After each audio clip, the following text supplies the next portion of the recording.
Ngayon nga, naniniwala na talaga ako sa kasabihan na walang manloloko kung walang magpapaloko.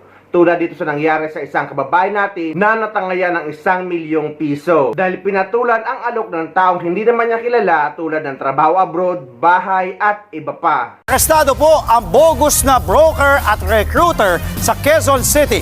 Ang nakulimbat niya sa kanyang huling biktima, nasa 1 milyon. Nasa frontline ng balitang yan, si Mobang Giorno Alexis Sebue. Hindi na nakapalag ang 33 anyos na lalaki niyan ng palibutan ng mga pulis sa entrapment operation sa Quezon City nitong Huwebes.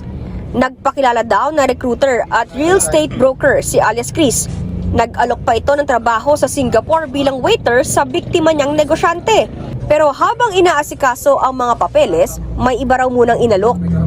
Magbebenta raw po sila ng condominium pero siya ang gagawing taga-ayos ng lahat ng papeles at siya rin ang gagastos.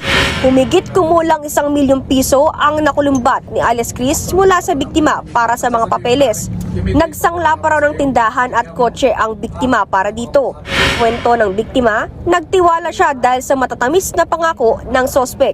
Bibilihan daw nila ako ng bahay. Tapos yung maging boss namin sa ibang bansa, naghahanap daw siya ng pagkakatiwalaan na Pilipina. Siya na daw bahala lahat sa pag-aral ng anak ko. Ganun. Pero ang lahat ng yan, bogus pala. Napatunayan niya ng biktima nang tumalbog ang 2 checking binigay sa kanya ng sospek na nagkakahalaga ng 30 million at 60 million pesos. Dito na nagpasaklolo ang biktima sa mga pulis at nagkasa ng entrapment operation kung saan nahuli ang sospek.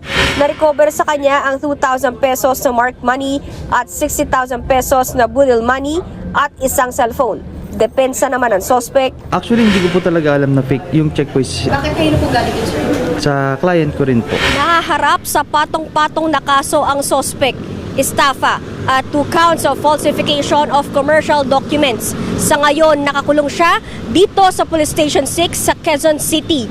Sa panahon ngayon guys, dapat hindi na tayo uto-uto dahil pwede na or napakadali nang i-check or i-verify kung legit ba ang isang transaksyon or bagay na pinapasok nyo. Dahil guys, kapag na-scam kayo sa panahon ngayon, mapakulong nyo man ang nang-scam sa inyo pero wala ng perang may babalik sa inyo.